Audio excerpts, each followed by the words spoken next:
Hello and a very warm welcome to the brand new edition of the Question Hour show from the Parliament House complex, the show where we bring you important unstart questions asked by the members of the upper house during the previous sessions of the Rajya Sabha and the response given by the government in written format. I'm Kriti Mishra and joining me is my colleague Rajat K. Well, thanks Kriti and thanks to viewers for watching this edition of Question Hour. Well, Rajat, you know, Question Hour is a very important tool in India's parliamentary democracy because it provides an opportunity to the members of both houses of parliament, Rajya Sabha and Lok Sabha, to seek answers from the government, to seek replies from the respective departments and ministries. There are different types of questions, the start questions, the unstart ones and also the short notice ones. Now, start questions are those questions of which replies are given orally on the floor of the House by respective ministers. Meanwhile, the other category is the unstarred, where replies are deemed to be considered to be laid on the table of the House at the end of the proceedings of the day. And in this program, we emphasize on the unstarred questions asked by the members and replies given by the ministries and departments. So, Kriti, let's begin the show.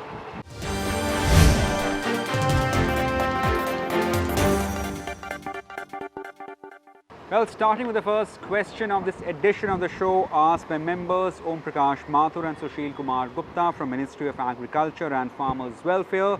The member asked whether the objective of agriculture export policy is doubling the farmers' income through export of agriculture products by the year 2022, and whether the government has focused approach for ensuring involvement of state governments also in this regard. While giving a detailed reply to this question, the government says that the objective of agriculture export policy is to harness export potential of Indian agriculture through suitable policy instruments to make India global power in agriculture and raise farmers' income. To monitor the implementation of agriculture export policy, an inter-ministerial committee has been formed. Agricultural and Processed Food Products Export Development Authority convened national workshop, made field visits, identified existing infrastructure gaps in agri-clusters, organized buyers and sellers meet, launched farmers connect portal on the website, open market intelligence cell. Involvement of these states and implementation of AEP has been envisaged in the following, which is inclusion of agri-export policy in the state export policy, identification of state nodal agency for promotion of agri-exports, and also to set up institutional mechanism at state and cluster level by forming committees to support export and infrastructure and logistics to facilitate agricultural exports.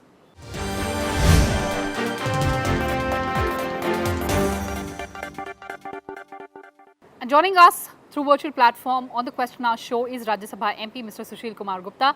Gupta ji, स्वागत है आपका Rajya Sabha TV पर। Sir, आप जैसा कि जानते हैं कि अतारांकित जो प्रश्न करते हैं राज्यसभा के सदस्य, उनको हम अपने इस शो में दिखाते हैं, और अगर पिछले सत्र की बात करूं तो आपने एक बेहद ही महत्वपूर्ण सवाल पूछा है एग्रीकल्चर एक्सपोर्ट पॉलिसी पर। सर, बेहद महत्वपूर्ण मुद्दा, किस तरह से देखते हैं आप सरकार के जवाब को? जैविक खेती को आप स्किल ट्रेनिंग का रूप दें, क्योंकि आप नॉर्थन ईस्टर्न रीजन में सिक्किम पूरा जैविक हो चुका है।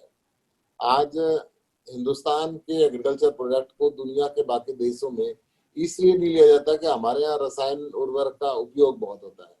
अब पूरी दुनिया के अंदर लोग हेल्थ कॉन्शियस हो गए। जैविक खेती होती है तो उसका रेट भी ज्यादा मिलता है। आज जैविक खेती के लिए जो इन्होंने नॉर्म्स बना रखे, कम से कम 20 हेक्टेयर का एक चेक पे ये एक उसको आइडेंटिफाइड करते हैं, 50 एकड़। आज किसी किसान के पास 50 एकड़ जमीन नहीं बची, और आज भाई भाई मिलके नहीं चलते तो बाकी गांव के लोग कैसे मिलके चलेंगे? तो कहीं ना कहीं जो एग्रीकल्चर मिनिस्ट्री है और देश के प्रधानमंत्री हैं, देश के ग्रुप ऑफ मिनिस्टर्स को बैठ के, क्योंकि 50% पॉपुलेशन हमारी सीधी सीधी खेती पे निर्भर है और 50% पॉपुलेशन देश का बहुत बड़ा हिस्सा है। हम आज प्रधानमंत्री जी ने 2000 रुपये सहायता राशि देने की घोषणा की। मैं कहता हूँ डिपेंडेंट कब तक करेंगे? क्यों ना इनकी फसल की कीमत मिले, क्यों ना हम ऐसी क्रांति लेकर आए कि अच्छी फसल उगे। आज मैं अमेरिका और यूरोप के किसान की बात करता हूँ तो अपने घर से हेलीकॉप्टर पे चलता है। हमारे यहाँ पे किसान हेलीकॉप्टर या मर्सिडीज कार या तो सपना दूर की बात है, उसके पैर में अच्छी जूती नहीं होती। सवेरे 4 बजे कहीं पे पानी का नंबर आता है, सर्दियों के मौसम में कहीं पे रात को 10 बजे पानी का नंबर आता है।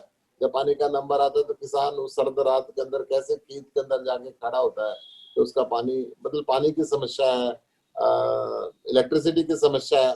अगर मैं इलेक्ट्रिसिटी की बात करता हूँ, मैं हरियाणा का रहने वाला हूँ, मुश्किल से 4-5 घंटे खेतों के लिए बिजली मिलती है, अन्यथा बिजली मिल नहीं पाती और बिजली के भाव बड़े महंगे हैं। तो इन सब बातों पे मैं आपके चैनल के माध्यम से भी माननीय मंत्री जी से निवेदन करूंगा कि वो किसान के हालात पे ध्यान दें। हम अब खाली बात से पेट भरने वाला नहीं है, उसकी हालात सचमुच में सुधरनी चाहिए और सचमुच में किसान की हालत जब सुधरेगी, जब उसको शिक्षित करेंगे, उन्नत खेती के तरीके बताएंगे, जो उनकी फसल अच्छे भाव में बाजार में बिक सके, जैविक खेती, ऑर्गेनिक खेती के लिए क्या उसके सिस्टम होने चाहिए, हम उसको ये बताने का प्रयत्न करेंगे और उसको सिखाएंगे। और पूरे देश के किसानों के लिए सबसे पहले जरूरी है बिजली और पानी का उचित प्रबंध हो। जो माननीय अटल बिहारी वाजपेयी जी ने नदियों को जोड़ने का एक सिस्टम चलाया था, उसके बाद वो सिस्टम ड्रॉप हो गया है। 2 दिन पहले संसदीय समिति की मीटिंग के अंदर भी मैंने सवाल उठाया था वहां पे कि भाई अभी अभी रिसेंटली मैं बात करता हूँ 2-4 दिन पहले कि ये कहीं ना कहीं ये चीजें, जब तक एक तरफ देश में बाढ़ आ रही है उसकी फसल खत्म होगी, दूसरे देश में सूखा पड़ रहा है उसकी फसल जल गई, तो अगर हम चैनलाइज नहीं करेंगे नदियों को तो पूरे देश का पानी जो समुद्र में बेकार में बह जाता है, बाढ़ से तबाह कर देता है, तो उसको बड़े बना के, जैसे सरदार सरोवर बांध बना था, 4-5 राज्यों का पानी वहां से कंट्रोल होता है और अलग अलग जगह में मध्य प्रदेश से पानी निकल के गुजरात से पानी निकल के राजस्थान तक आता है। अगर हम ये सिस्टम पूरे देश के अंदर बना के सारे देश की नदियों को संचालित करें ताकि बाढ़ से और सूखे से उसकी फसल खराब ना हो, फसल के प्रॉपर टाइम पे पानी मिले, किसान को कैसे उन्नत फसल उगाई जा सकती है। एक साल में एवरेजली हमारे हिंदुस्तान के अंदर 2 से ज्यादा फसल नहीं ले पाते और एवरेजली 4 फसल किसान को लेनी चाहिए, वो ले सके। उसकी खेती की जितनी भी खेती पैदा हो रही है उसको अगर उस समय वर्तमान में भंडारण की व्यवस्था सही ना होने की वजह से, एग्रीकल्चर बेस्ड इंडस्ट्रीज की व्यवस्था सही ना होने की वजह से उसकी फसल की प्राइस नहीं मिल पाती, तो ऐसी इंडस्ट्री बने जो पूरा पूरा हिंदुस्तान की खेती कौन से एरिया में कौन सी खेती हो रही है उसको दिमाग में रखते हुए सरकार इंडस्ट्रीज को लगाए, क्योंकि एग्री बेस्ड इंडस्ट्रीज के अंदर बहुत ज्यादा कमाई नहीं होती, तो सरकार को इंसेंटिव देना पड़ेगा। इंसेंटिव देके वो किसान की फसल को प्रोसेस करके दुनिया के कोने कोने तक भेजे, तो किसान भी खुशहाल होगा और देश भी आगे बढ़ेगा। अगर हमने अपने देश को विकासशील देशों से निकाल के विकसित देश के अंदर लेके जाना है, तो विकसित देश में ले जाने का एक ही रास्ता कि देश की मुख्य आबादी जो काम करे और खुशहाल रहे, शिक्षित हो, और उसमें सबसे पहला नंबर किसान का। सर, केंद्र सरकार ने साफ कहा है कि जो एग्रीकल्चरल प्रोडक्ट्स को एक्सपोर्ट करने की, उसको बढ़ावा देने की बात है, उसकी बहुत ज़्यादा जिम्मेदारी जो है वो जो स्टेट गवर्नमेंट्स हैं उन पर भी है। उसके लिए क्या कदम उठाने चाहिए? राज्य सरकारें और केंद्र सरकार के मंत्रियों को मिलकर बैठना पड़ेगा। जो कृषि प्रधान राज्य हैं, विशेषकर उन राज्यों के अंदर, और उन राज्यों के अंदर मिल के कोऑर्डिनेशन से चीजें चलानी पड़ेंगी। क्योंकि जैसे पानी की बात करी मैंने, तो इसके अंदर जब तक राज्य और केंद्रों की सहमति नहीं होगी नदियां जुड़ नहीं सकती हैं। अब इसके अंदर कहीं जरूरत सख्त कानून बनाने की पड़ती है तो पड़े। देश का जो नेचुरल रिसोर्सेज है वो वेस्ट नहीं जाने चाहिए। पानी सबसे बड़ा नेचुरल रिसोर्सेज है। आज दुनिया के लोग अनुमान लगाते हैं कि हो सकता है अगला विश्व युद्ध पानी पे हो। पानी की वाटर टेबल, अगर मैं उत्तरी भारत के अंदर बात करता हूँ तो बहुत नीचे चली गई है। उर्वरक का इस्तेमाल होने के कारण पंजाब में कैंसर की ट्रेन भर के, एक स्पेशल ट्रेन का नाम कैंसर ट्रेन है जो पंजाब से राजस्थान इलाज के लिए जाती है, 150 फुट नीचे तक पानी चला गया है। अगर हम पानी का सिस्टम ठीक बनाएंगे, नहरों में पानी आता नहीं अब सिंचाई के लिए, जितना पानी पहले मिलता था अब मिल नहीं पाता है।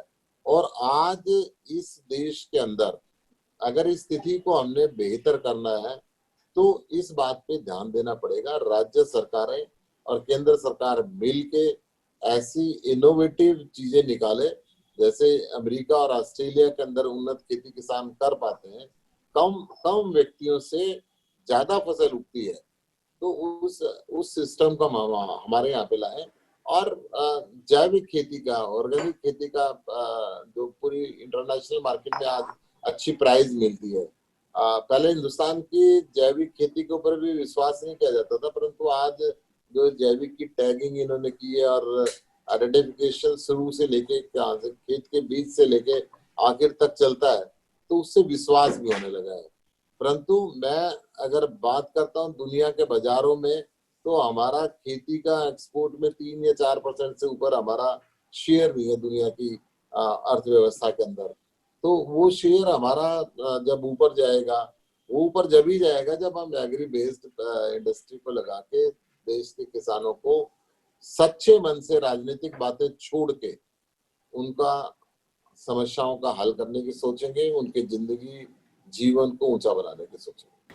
गुप्ता जी, आप हमसे जुड़े वर्चुअल प्लेटफॉर्म के माध्यम से, आपने अपनी राय हमारे सामने रखी। बहुत बहुत धन्यवाद राज्यसभा टीवी से बात करने के लिए।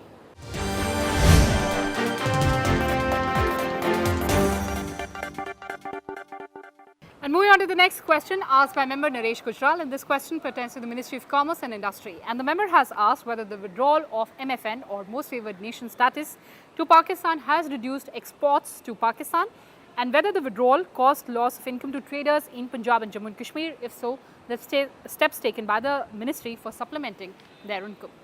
Well, giving a detailed reply to this query, the ministry said that most favoured nation status accorded by India to Pakistan was revoked in the February of 2019 by imposing 200% customs duty on all goods originating in or exported from Pakistan.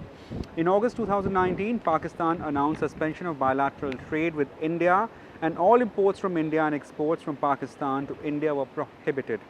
Partial relaxations has been provided in September 2019 for trade in certain pharmaceutical products with India.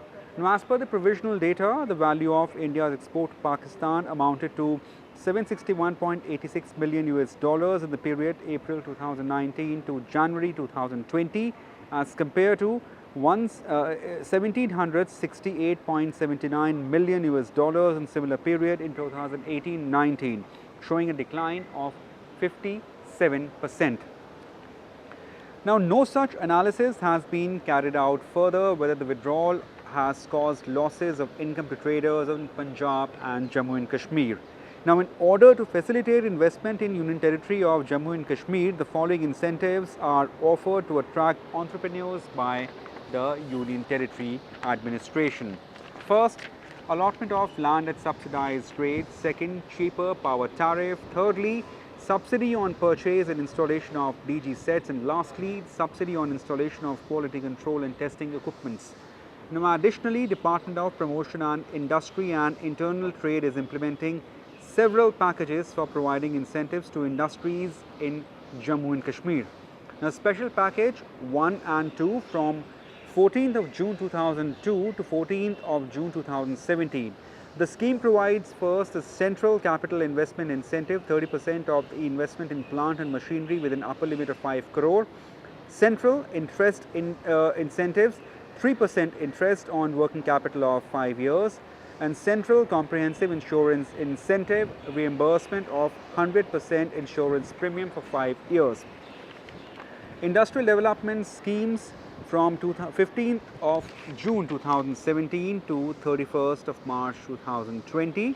The scheme provides central capital investment incentives, 30% of investment in plant and machinery with upper limit of 5 crore.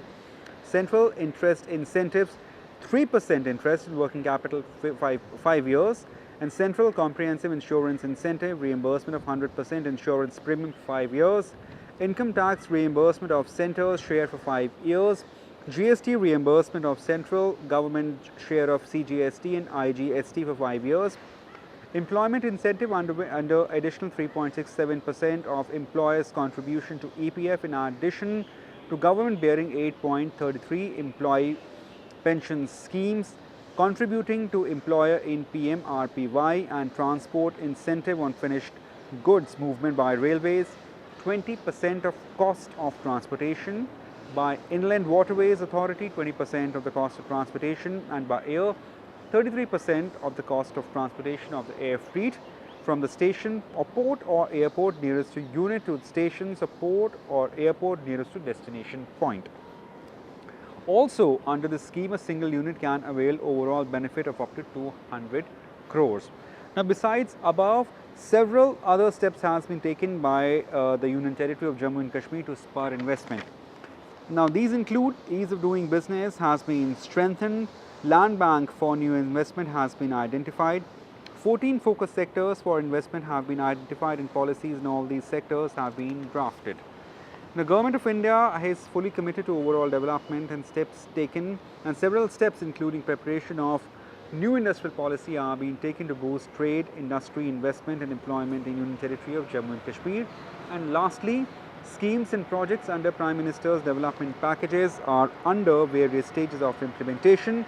Now this package comprises of 63 major development projects in road, power, health, tourism, agriculture, horticulture and skill development sector. Well, the next question of this edition was asked by member B. Lingaya Yadav from Ministry of Commerce and Industry, and the member sought whether government has made progress in protecting intellectual property intensive industries and what is the rank of India among other countries in this regard, and what are the steps taken to make certain provisions amended in intellectual property related acts in future. And giving an elaborate reply to this question, the government says that intellectual property intensive industry is not defined.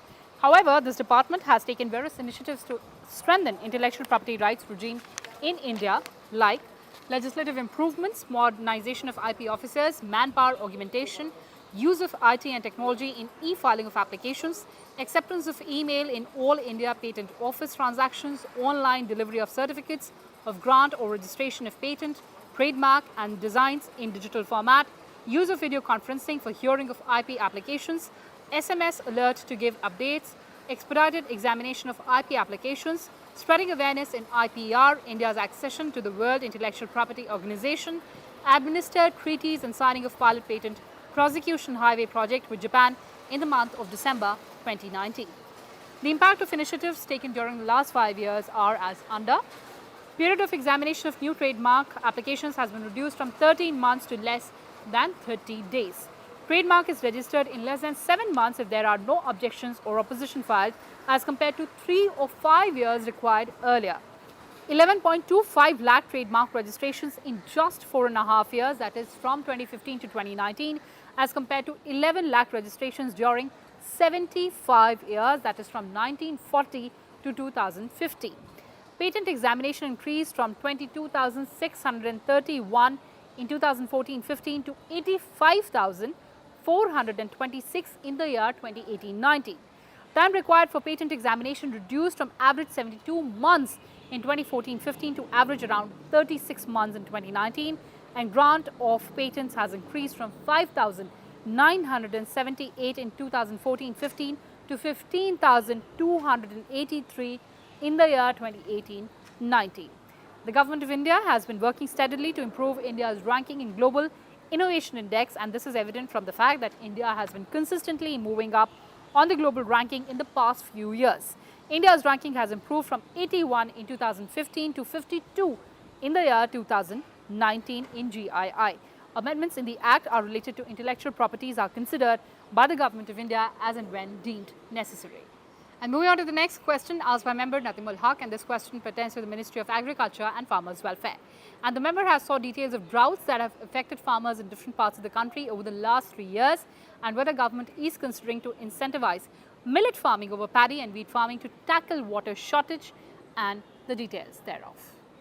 Well, giving a detailed reply, the ministry said that a statement containing the details of state which have submitted memoranda seeking financial assistance from National Disaster Response Fund on account of drought during the last 3 years, that is 2016-17, 2018-19, is placed in the annexures to the reply.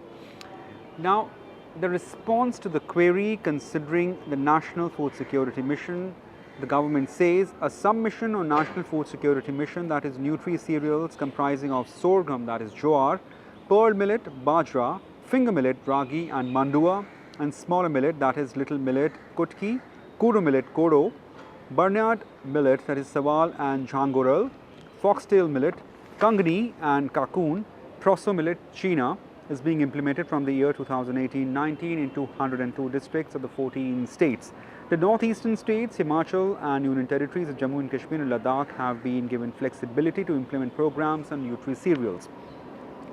The implementation covered under NFSM Nutri-Cereals include cluster frontline demonstration on improved packages of practices, seed distribution of certified seeds of hybrid and HYVs, seeds and production of certified seeds of HYVs of bio-fertilizers and micronutrients and plant protection chemicals and weedicides, manual sprayers, water application tools, cropping system based on training. Under this program, 3 national centers of excellence have been established as CCS Haryana Agriculture University, Hisar for pearl millet, Indian Institute of Millet Research, Hyderabad for sorghum, and University of Agriculture Sciences, Bengaluru for small millet. Now, beside the schemes also have provisions for setting up of processing units through progressive farmers, entrepreneurs, non-government organizations and creation of awareness among people. Some of the important steps taken by the government to incentivize millet farming since 2018 and 19 are: names of millets have been changed into Nutri-Cereal in April 2018, incentive of Rs 30 per kg to central and state seeds producing agencies for certified seeds production is being provided. Now, assistance at the rate of Rs 30 per kg for distribution of high yielding varieties of certified seeds of Nutri-Cereals less than 10 years at the rate of 15 per kg for seeds older than 10 years and Rs 100 per kg for hybrid of jowar and bajra is being provided to farmers, and distribution of seed mini kits of Nutri-Cereals free of cost for popularization of new varieties amongst the farmers.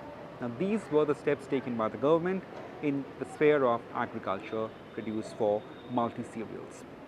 Well, moving on to the next question that was asked, the member Devendra Paul was from Ministry of Chemicals and Fertilizer. The member asked whether the government has framed any policies or proposals for research and development program to produce or manufacture medicines for treatment of newly emerging disease across the country, and what are the steps taken for the benefit of common people of the country.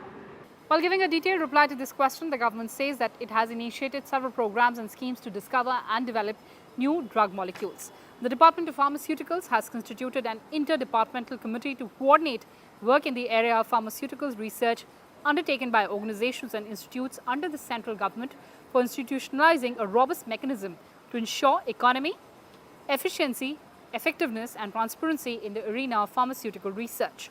The Department of Pharmaceuticals has set up 11 national institutes of pharmaceutical education and research as institutes of national importance all over the country to impart master's and doctorate education and conduct research in various specializations in pharmaceuticals. The government provides funding for different labs that are actively involved in drug design and development. Indian Council of Medical Research, Defence Research and Development Organization, which is DRDO, and Council of Scientific and Industrial Research labs have been set up in the country to facilitate drug discovery and development programs by Government of India. These research labs have not only developed state-of-the-art facilities for drug discovery and development, but also taken new drug molecules to the clinical stage or launched the products. Similarly, the Ministry of Ayush was set up by Government of India to promote and develop Ayurvedic and herbal medicines. Further, the NIPER Kolkata is conducting R&D research with an eye to develop lead molecules which have cytotoxic activity against cancer cell line. NIPER Guwahati has developed 2 potential lead molecules which can be used in the cancer therapy by inhibiting autophagy process and cell metabolism by inhibiting aldose enzyme. NIPER Guwahati is also working towards the development of new drug delivery system. With the potential commercial exploitation of modern drug delivery strategies, including both solid and liquid retentive drug delivery systems, after the amalgamation with plant-derived biologically active medicines like coriander, fenugreek, ginger and saffron. Initially, tremendous focus was made only with single medicinal agent to entrap it effectively into the drug delivery carrier. In the recent times, the theme of research is to entrap 2 medicinal agents in a single drug delivery carrier, especially into the liquid retentive carrier. And moving on to the next question asked by member Syed Nasir Hussain, and this question pertains to the Ministry of Rural Development. And the member has asked whether the government is planning to implement any scheme to provide employment to the youth in rural areas in near their native places. And let's move on to the next question asked by member Syed Nasir Hussain, and this question pertains to the Ministry of Rural Development. And the member has asked whether the government is planning to implement any scheme to provide employment to the youth of rural areas near their native places, keeping in view the unemployment rate in the rural areas and the details regarding probability of getting employment by the rural youth after implementation of the said scheme. Well, replying to query, the ministry said the Ministry of Rural Development is implementing Mahatma Gandhi National Rural Employment Guarantee schemes, Deen Dayal Antyodaya Yojana, that is National Rural Livelihood Mission, Deen Dayal Upadhyay Gramin Kaushalya Yojana, and Pradhan Mantri Awas Vikas Yojana to facilitate overall improvement in quality of life of people in rural areas, strengthening of livelihood opportunities, promoting self-employment, skilling of rural youth, and provision of employment to youth in rural areas. Now, details of schemes are as following. Mahatma Gandhi National Rural Employment Guarantee Scheme is aimed at enhancing livelihood security of the household in rural areas of country by providing at least 100 days of guaranteed wage employment in a financial year to every household whose adult member volunteer to do unskilled manual work. Now, the state and union territory wise details of persons days generated during the last year and current year is given in the annexures to reply. Now, the Startup Village Entrepreneurship Program is sub-scheme under the Day NRLM to help rural poor, including self-help groups, women and their household members to set up enterprises at the village level in non-agriculture sector. The state and union territory number of entrepreneurs formed and estimated employment generated in last year and current year under SVEP is given in the annexures. Deen Dayal Upadhyay Gramin Kaushalya Yojana for rural youth primarily aimed at skilling of the unemployed youth to improve their employability, and the state and union territory wise detail of total number of candidates trained and placed in jobs during last year and current year is given in the annexures to reply. And lastly, skill development of rural youth through Rural Self-Employment Training Institute under the Day NRLM enables a trainee to avail the benefit of bank credit and start his or her own micro-enterprise. Some of such trainees may also seek regular salary jobs, and state and union territory wise details of total number of candidates trained and placed in jobs during the last year and current year is given in the annexures to reply. Well, moving on to last question of this edition of the show, asked member P. Bhattacharya and Vijay Pal Singh Tomar from Ministry of Skill Development and Entrepreneurship. The member asked whether it's fact the government has formulated national policy on skill development. And giving a detailed reply to this question again, the government says that recognizing the need of skill development, National Skill Development Policy was formulated in the year 2009. Given the paradigm shift in skilling and entrepreneurship ecosystem in the country and experience gained through implementation of various skill development programs, the policy was revised and the second National Policy for Skill Development and Entrepreneurship 2015 was notified on 15th of July 2015. The primary objective of this policy is to meet the challenge of skilling at scale with speed, standard and sustainability.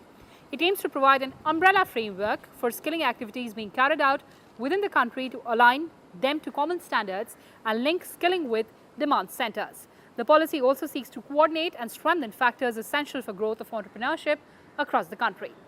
A number of initiatives have been taken by the government to meet the objectives of this policy. Now, these include launching of Pradhan Mantri Kaushal Vikas Yojana for imparting short-term skill training to the youth, notification of common norms for bringing about uniformity and standardization in implementation of various skill development schemes by different central ministries and departments, setting up sector skill councils and industry-led bodies to develop national occupation standards, implementation of skill acquisition and knowledge awareness for livelihood promotion and outcome-oriented World Bank-supported project for strengthening institutional mechanisms both at central and state levels, implementation of skill strengthening for industrial value enhancement scheme, a World Bank-assisted project launched with the objective of improving the relevance and efficiency and skills training provided through industrial training institutes, and launching of Skill India portal to provide information of trainees, training providers and trainers, and lastly, mobilization of or outreach activities through Kaushal Rozgar Melas, skill career counseling scheme in making skilling operational. Well, that's it in this edition of Question Hour. Thanks for watching Rajya Sabha TV.